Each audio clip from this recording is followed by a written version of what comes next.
ভূত মোল্লার পোলের সূর্যনগর, গ্রাম পঞ্চায়েতের বুকের ডাক,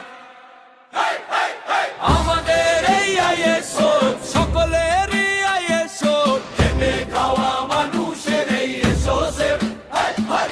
সূর্যনগরের মানুষের পাশে, শোষণ মানি না, অন্যায় মানি না, মাটির খাবে গোড়া ঘর, আমাদের অধিকার চাই। নওশাদ ভাই শুনো, আমরা একসাথে আছি, যতই আসুক লড়াই ছাড়ি না।